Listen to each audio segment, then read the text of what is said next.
Chers amis, je vous salue. Madame Kandia Camara, secrétaire générale du RDR, Rassemblement des Républicains en Côte d'Ivoire, a récemment délivré à Jeune Afrique une interview sur laquelle j'aimerais rapidement revenir dans la présente conversation. D'autant plus que dans cette interview, elle s'est laissée aller à un certain nombre d'affirmations aberrantes, incongrues et même complètement effarantes à propos de l'engagement et du parcours politique du président Guillaume Kigbafori Soro, président de l'Assemblée nationale de Côte d'Ivoire. Madame Camara a globalement été confrontée à 9 questions. La première question portait sur le projet de parti unifié du RHDP, et notamment les atermoiements du PDCI-RDA. Au lieu de répondre sur le fond à la question qui lui est posée, pourquoi le PDCI-RDA hésite-t-il à s'engager à disparaître avec le RDR dans un parti unifié des oufouettistes, Madame Camara se réfugie derrière une formule métaphorique. Nous sommes en couple et c'est parce que nos fiançailles marchent bien que nous avons décidé de nous marier. Or, la dernière réunion du comité directeur du PDCI-RDA a très clairement indiqué que le PDCI-RDA ne souhaite pas disparaître dans un parti unifié des oufouettistes avant l'échéance de l'élection présidentielle 2020. Le PDCI-RDA a précisément rappelé ainsi à la secrétaire générale du RDR et à tous ceux qui veulent hâtivement bâtir un mariage politique forcé que dès lors que pour le PDCI-RDA, les clauses de l'appel de Daoukro du 17 septembre 2014 ne sont plus respectées par le RDR, il est hors de question de se faire harakiri dans une alliance à la va-vite. Lorsque Mme Camara affirme, urbi et orbi, que le PDCI va rejoindre le RDR avant les prochaines élections locales, on ne peut que s'étonner qu'elle enfonce ainsi en fait une porte ouverte. Car en réalité, l'alliance oufouettiste s'est systématiquement présentée ensemble, que ce soit lors des élections législatives, que ce soit lors des élections présidentielles précédentes, cette alliance a fonctionné. Donc s'il y avait un accord d'alliance pour les prochaines municipales ou les prochaines législatives, les prochaines régionales ivoiriennes, ça ne serait pas quelque chose de nouveau. Cette alliance fondée depuis 2005 était bien parvenue à obtenir ces avancées-là. Nous dire donc que le PDCI va rejoindre le RDR avant les élections locales, c'est faire en réalité semblant d'obtenir un progrès extraordinaire alors qu'il s'agit d'une banalité du passé récent. On pose à Mme Kandia Camara une seconde question à propos de la désaffection visible de milliers de militants, voire de centaines de milliers de militants du RDR ou de sympathisants du RDR. Au lieu d'aller au fond de la désaffection de ces militants déçus, et le fond de leur désaffection, c'est le fait que sur le plan social, sur le plan économique, leur condition de vie n'a pas été améliorée. Alors que nous sommes au cœur du deuxième mandat présidentiel du président Alassane Ouattara, au lieu d'aller au fond de cette déception, Madame Kandia Camara fait une chiquenaude en disant « c'est vrai, il y a de l'impatience ». Mais sur quoi est fondée cette impatience? Comment peut-on dire que des gens qui n'ont toujours pas eu accès à des soins de qualité dans tous les hôpitaux et dispensaires de Côte d'Ivoire, à une école, à une université de qualité, des gens qui n'ont pas vu leurs revenus paysans augmenter? Comment peut-on dire que des gens qui n'ont pas vu le chômage de leurs enfants, leur propre chômage baisser de manière sérieuse, comment peut-on dire à ces gens-là qu'ils sont impatients? Alors que par ailleurs, comme nous l'a révélé la lettre du continent dans l'une de ses dernières parutions, Madame Camara et les membres de sa famille n'hésitent pas à tenter de se servir dans les deniers de l'État de Côte d'Ivoire pour organiser des festivités indues dans les représentations consulaires de cette république à l'étranger. Comment peut-on parler d'impatience alors même qu'on est au cœur d'un système qui profite de la lutte, du combat de ces militants du RDR qui, de très longue date, ont marché vers la démocratie, vers l'inclusion? On pose une troisième question à Madame Kandia Camara, à savoir celle de ses relations avec Guillaume Kigbafori Soro. Elle commence par répondre d'une manière parfaitement hypocrite. Elles sont excellentes, mais c'est ce qu'elle va dire par la suite qui prouve que cette dame, en réalité, n'assume pas l'insincérité, la lâcheté et la perversité de ses dires. D'abord, elle affirme une chose que Guillaume Soro n'a jamais dite, ne nous a jamais dite, à savoir qu'avant d'être nommé, il avait donné son accord.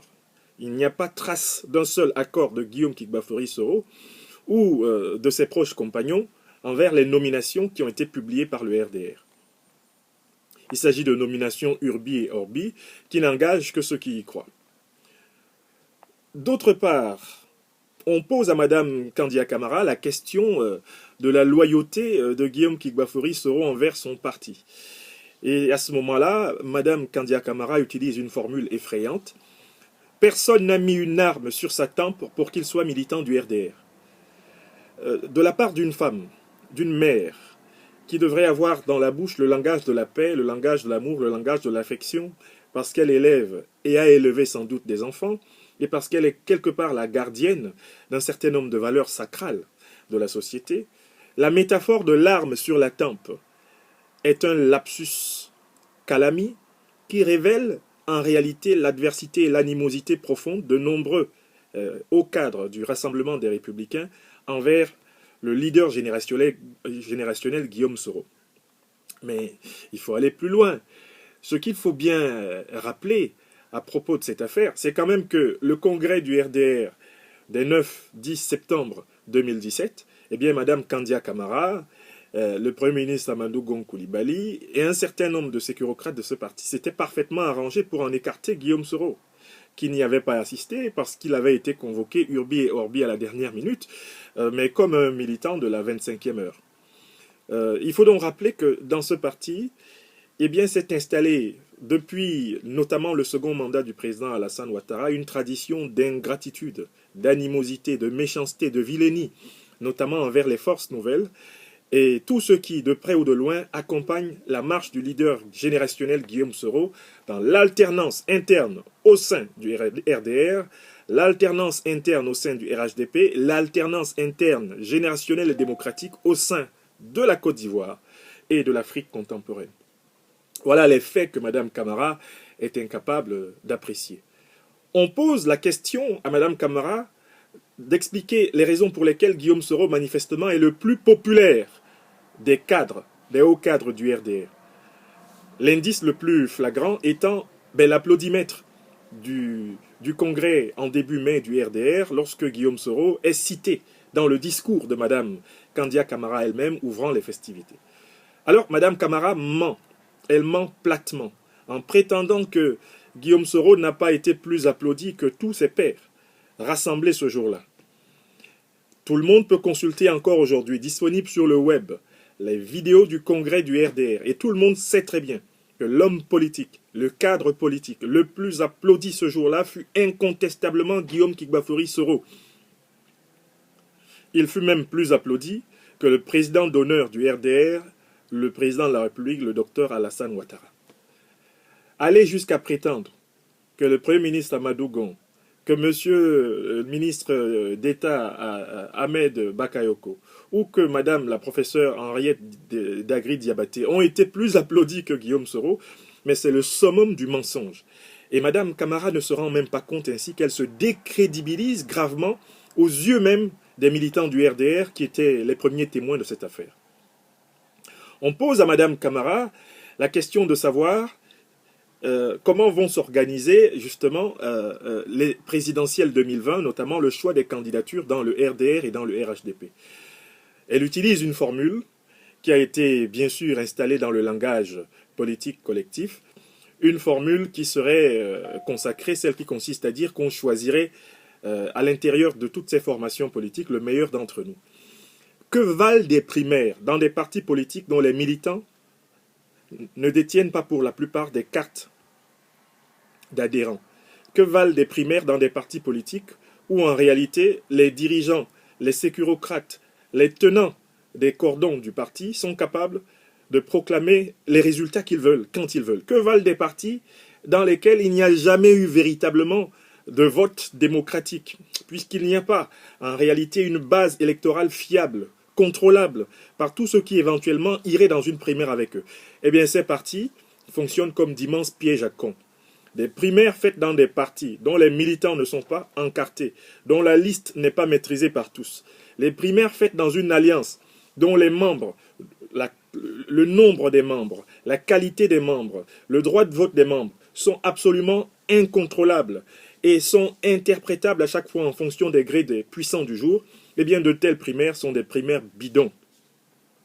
On ne peut donc pas prétendre choisir le meilleur d'entre les cadres, que ce soit du RDR ou du RHDP, dans les conditions de flou et de non-transparence qui règnent aujourd'hui dans toutes ces formations politiques. Que ce soit le RDR, que ce soit le PDCI-RDA ou que ce soit le RHDP, personne de sensé ne peut croire qu'il soit aujourd'hui en mesure d'organiser des primaires démocratiques, fiables, transparentes et exemplaires. Par conséquent, la théorie et la mythologie du meilleur d'entre nous qui serait choisi dans ces conditions floues, clientélistes, paternalistes, patrimonialistes, manipulatoires, eh bien ce mythe est un mythe éculé. De toutes les façons, il ne trompera jamais les séroïstes. Ce qui importe aux compagnons de Guillaume Soro, et je suis convaincu que c'est ce qui importe à Guillaume Soro, c'est le point de vue du peuple de Côte d'Ivoire. Le destin consistera en la rencontre entre la volonté de Dieu, la volonté du peuple de Côte d'Ivoire et celle de Guillaume Kigbafori Soro lui-même. Pour tout le reste, disons avec les latins, alea iacta est. Je voudrais donc conclure en disant que cette interview de Madame Kandia Camara à Jeune Afrique est la révélation du vide idéologique, stratégique, vide de vision, vide politique que cette dame incarne aujourd'hui au cœur du RDR. Mais peut-être faut-il enfin ajouter les raisons pour lesquelles cette dame a fait cette sortie. Elle a fait cette sortie parce que, comme le révèle la lettre du continent dans sa dernière parution, elle s'est faite recadrer par le président Alassane Ouattara pour abus et tentative d'abus de biens publics, précisément lorsqu'elle a tenté d'organiser à l'ambassade de Côte d'Ivoire aux États-Unis une fête dédiée à son nouvel ambassadeur d'époux, fête dont les frais de voyage, les frais d'organisation étaient supposés être tirés des caisses de l'État de Côte d'Ivoire. Madame Camara est en grande difficulté. Elle craint de ne pas être reconduite dans le prochain gouvernement de Côte d'Ivoire. Alors, elle a décidé de se trouver en Guillaume Soro un bouc émissaire. Mais Guillaume Soro n'est pas un bouc émissaire. C'est même pas simplement un bélier. C'est le leader d'une génération. Madame, soyez prudente.